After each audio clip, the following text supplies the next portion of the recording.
Hello guys, আজ আমি আপনাদের সাথে শেয়ার করব ফিশ ফিঙ্গার। ওপর থেকে ক্রিস্পি, ভেতর থেকে জুসি, ভীষণই টেস্টি রেসিপিটা। তো চলুন দেখে নেওয়া যাক রেসিপিটা। ফার্স্টে নিয়ে নিচ্ছি কয়েকটা পিস মাছের, তারপরে একটু সেদ্ধ করে নেব। লবণ ও পানি দিয়ে একটু সেদ্ধ করে নিচ্ছি। মাছটা ঠান্ডা করে কাঁটা বেছে নিচ্ছি। তো সবগুলো মাছ আমার কাঁটা বাছা হয়ে গেছে, একটা সাইডে আমি রেখে দিচ্ছি। তো কড়াইতে তেল গরম করে দিয়ে দিচ্ছি ফার্স্টে আদা রসুন থেতো আর দুটো কাঁচা লঙ্কা কুচি প্রথমে আমি ভেজে নিচ্ছি। তারপরে দিয়ে দিচ্ছি দুটো পেঁয়াজ কুচি। তো সব কিছু একসাথে মিশিয়ে একটু ভেজে নেব হালকা। তারপর দিয়ে দেবো হলুদ ও লঙ্কার গুঁড়ো, 1 চামচ ধনে গুঁড়ো আর সামান্য একটু জিরে গুঁড়ো দিয়ে একটু ভেজে নিচ্ছি।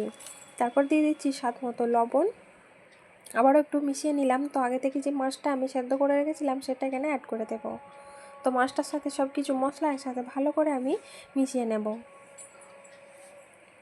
তো আমার মেশানো হয়ে গেছে। এবার এখানে অ্যাড করে দিচ্ছি 1 চামচের মতো গরম মশলার গুঁড়ো, আরও সামান্য একটু চিনিতে দিয়ে আবার একটু মিশিয়ে নেব। তারপর এখানে অ্যাড করে দেবো ধনেপাতা কুচি। আপনারা অবশ্যই ধনেপাতা কুচিটা এখানে দেবেন, কারণ ধনেপাতার একটা স্মেল আছে খুব সুন্দর, এখানে দিলে ভালো লাগে খেতে। তো আগে থেকে একটা সেদ্ধ করে রেখেছিলাম আলু, সেটাও এখানে অ্যাড করে দিলাম। আলুটা দিয়ে সব কিছু ভালো করে একটু মিশিয়ে নিচ্ছি।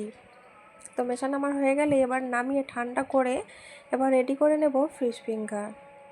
হালকা হাতে অল্প একটু সাদা তেল দিয়ে ভালো করে এরকম লম্বা করে আঙুলের মতো করে সবগুলো শেপ আমি দিয়ে নিয়েছি। তারপর এবার ব্রেড ক্রাম্বের ওপর দিয়ে ভালো করে এগুলো চেপে চেপে দুবার করে কোট করে নিয়েছি, তবে এটা ক্রিস্পি হবে খেতে।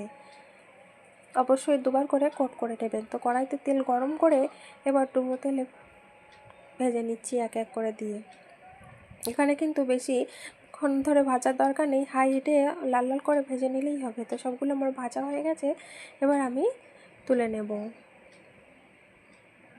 তো গরম গরম তুলেও পরিবেশন করে নিলাম একটা টমেটো কেচাপের সাথে। আপনারা অবশ্যই অতিথি আপ্যায়নেও এটা পরিবেশন করতে পারেন, খেতে কিন্তু ভীষণই টেস্টি হয়। আর রেসিপিটা কেমন লাগলো অবশ্যই লাইক কমেন্ট শেয়ার করতে কিন্তু ভুলবেন না।